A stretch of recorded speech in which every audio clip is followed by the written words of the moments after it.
Hello friends, आपका बहुत बहुत स्वागत है फिर से मेरे एक और नए वीडियो में जो है क्रेडिट अप्रेजल की सीरीज में। और आज का टॉपिक है आरबीआई सर्कुलर। मतलब आज हम इस वीडियो में हम बात करने वाले हैं उन इम्पोर्टेंट सर्कुलर के बारे में जो एज ए क्रेडिट ऑफिसर आपको पढ़ना चाहिए। फ्रेंड्स, इसके पहले हमने जो वीडियो में जो डिस्कशन किया था टॉपिक वो थे बैंक के इंटरनल पॉलिसीज और गाइडलाइंस के बारे में। तो वो तो ऐसी चीज है जो तो आपको पढ़नी ही है, लेकिन अगर अब आपको जो एक बोलते ना कि एक फुल नॉलेज या फिर जो मास्टर्स जो जहाँ पे जो डायरेक्शन या जो बिकॉज आरबीआई रेगुलेटर हमारा, तो उसके तरफ से जो गाइडलाइंस हैं उसी के बेस पे हमारी इंटरनल गाइडलाइंस वगैरह बनती हैं। ओके, तो आरबीआई जब भी नई गाइडलाइंस निकालता है, पॉलिसीज निकालता है, तो आपको ये देखना चाहिए कि आपकी इंटरनल पॉलिसी ये बोली, बट आरबीआई के सर्कुलर भी क्या बोलते हैं उसके बारे में। ओके, तो आरबीआई सर्कुलर्स बहुत बहुत बहुत इंपॉर्टेंट चीज है जो आपको पता होना चाहिए। तो आरबीआई की मास्टर डायरेक्शंस होते हैं, सर्कुलर्स होते हैं जो एज ए क्रेडिट ऑफिसर आपको पढ़ना है और जरूर पढ़ना है। तो फ्रेंड्स, इस वीडियो में मैं आपको बताऊंगा कि आरबीआई के कौन कौन से सर्कुलर हैं जो एज ए क्रेडिट ऑफिसर आपको पढ़ने हैं और आपको पता होना चाहिए। ओके, सो आइए स्टार्ट करते हैं। फ्रेंड्स, सबसे पहले तो जो हम सर्कुलर के बारे में बात करेंगे वो है master circular. Okay, master circular friends, आप देखेंगे इसके पहले जो मैंने जो वीडियो बनाया था उसमें इंटरनल पॉलिसीज और नॉर्म्स के बारे में हमने बात की थी। अभी ये जो आरबीआई सर्कुलर है ये भी ऑलमोस्ट मिलते जुलते हैं, बिकॉज क्या है ना कि इससे ये जो एक तरह से मास्टर डायरेक्शंस होती हैं रेगुलेटर की तरफ से, और बेस्ड ऑन दिस डायरेक्शन जो बोर्ड है या फिर जो इंटरनल कमिटीज होती है बैंक की, वो इंटरनल पॉलिसीज और गाइडलाइंस को ड्राफ्ट करते हैं। ओके, तो आरबीआई सर्कुलर्स में क्या क्या इंपॉर्टेंट है जो आपको पढ़ना है, एंड 101% पढ़ना है। ओके, तो पहला है master circular on loans and advances. Okay, तो ये सर्कुलर फ्रेंड्स, ये सारे सर्कुलर आपको आरबीआई की वेबसाइट पे मिल जाएंगे। तो उसका एड्रेस है www.rbi.org.in। ओके, तो आप और आपको एज ए क्रेडिट ऑफिसर, जब तक आप क्रेडिट में रहोगे या जब तक आपको बैंक में रहोगे, तो एक बार आपकी एक मोरली ड्यूटी ये बनती है कि आप दिन भर में एक बार आरबीआई की वेबसाइट जरूर विजिट करें। ओके, आप कुछ और देखो या मत देखो, आप एक बार ऑर्गेनाइजेशन का इंटरनेट खोलना भूल जाए, बट आरबीआई की वेबसाइट पे तो एक बार जाके चले ही जाना जरूर। ओके, सो पहला मास्टर सर्कुलर है loans and advances statutory and other restrictions, master circular. Okay, so आपको बेसिकली आपको ये जो पहला सर्कुलर है आपको देखना है कि यहाँ पे रिस्ट्रिक्शन के बारे में बात करें। इट मींस कि आप कौन कौन जगह पे आप लोन नहीं दे सकते। ओके, इस बारे में बात करता है। ओके, मास्टर पहला सर्कुलर है।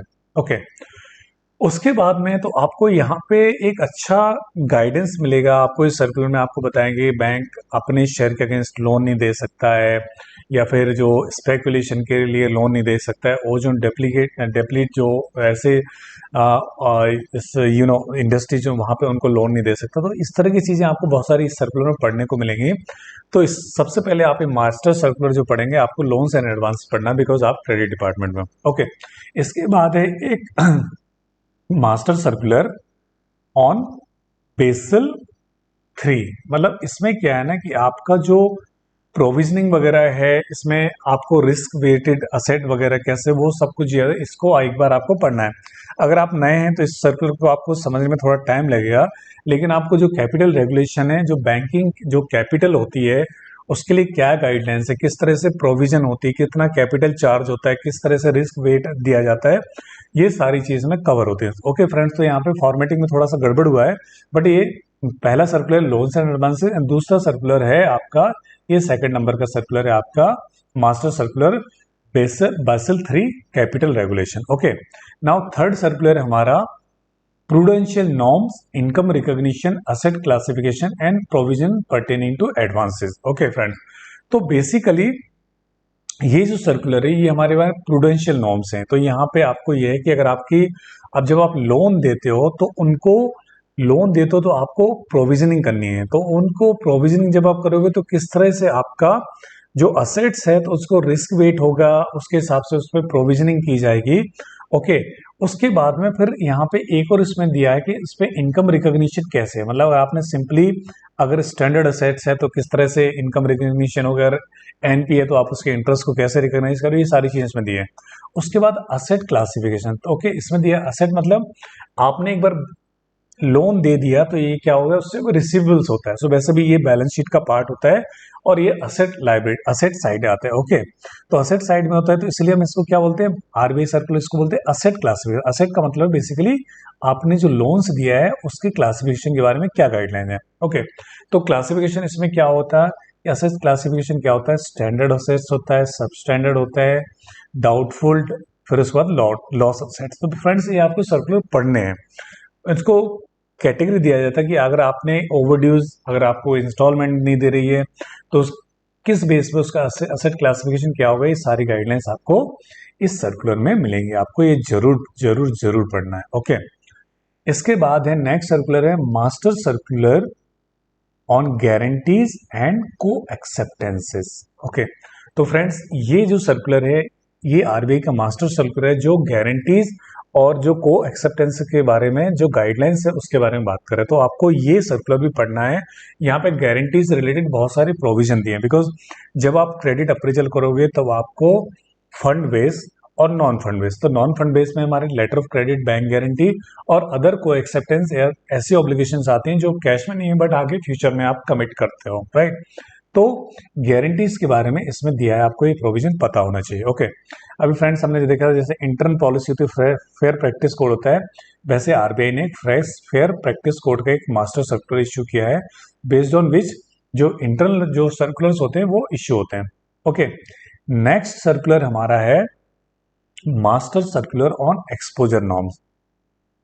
तो फ्रेंड्स मैंने बोला था कि जो इंटरनल पॉलिसीज होती हैं वो क्या होती हैं, जो आपके आरबीआई जो सर्कुलर्स होते हैं उसी के बेस पे ये ड्राफ्ट की जाती हैं। ओके तो ये आपको पॉलिसी बैंक्स के अंदर पॉलिसी में मिलेंगी, बट इनका जो ओरिजिनेटिंग या जहां से इनका जो बेस है वो आरबीआई की गाइडलाइंस या सर्कुलर होते हैं। ओके तो आपको पैरेलली अगर आप इंटरनल पॉलिसी पढ़ते हो और आप इनको पढ़ते हो तो आप ये मान के चलिए कि आपका सोने पे सुहागा है, और आप पढ़ोगे तो खुद को बचाओगे और बैंक को बचाओगे, सिंपल सा लॉजिक है और कुछ नहीं। ओके उसके बाद में देखिए एक और है master circular frauds classification and reporting. तो वैसे मैंने फ्रेंड्स आपको बताया था कि फ्रॉड मैनेजमेंट एक जो पॉलिसी होती है बैंक की, वो भी बेसिकली वो कहाँ से ये इसकी प्रोविजंस ड्राइव करती है, वो आरबीआई के इस सर्कुलर से ड्राइव करती है।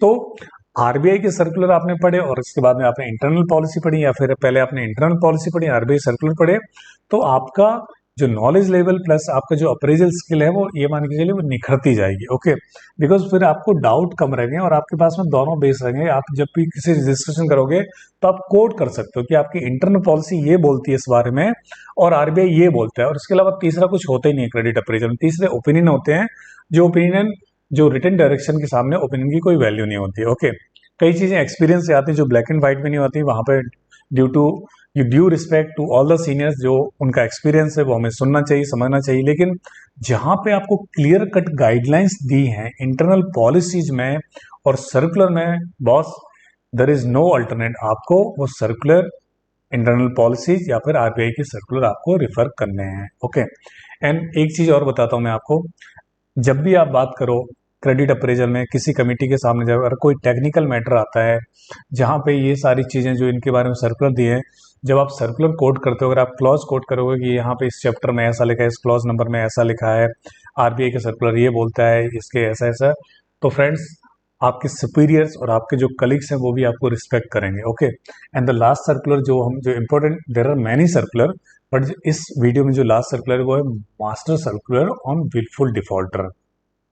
ओके तो ये भी आपको पढ़ना है। तो जैसे जैसे आपके लोन्स आपने सैंक्शन के डिसबर्समेंट होता है, फिर उनका एक साइकिल आता है कि वहाँ पर रीपेमेंट होना है, जब रीपेमेंट में स्ट्रेस होता है तो स्ट्रेस में रिकवरी की जाती है, रिकवरी नहीं होती है तो अकाउंट एनपीए बनता है, एनपी बनता है तो उसके बहुत सारे ट्रीटमेंट होता है, उसमें से एक ट्रीटमेंट है उसको विलफुल डिक्लेयर करना। ओके तो विलफुल क्या करना है, उसके इम्प्लीकेशन क्या होते हैं विलफुल डिफॉल्टर के, ये सारी चीजें इसमें मास्टर सर्कुलर में दी हैं आपके। ओके और यहीं से ये प्रोविजन ड्राइव करके आपके एनपीए जो पॉलिसी होगी इंटरनल पॉलिसी या फिर विलफुल डिफॉल्टर वाली पॉलिसी होगी, ये वहां पे प्रोविजन वहां पे इसी लाइन पे उसमें रिफ्लेक्ट करेंगे।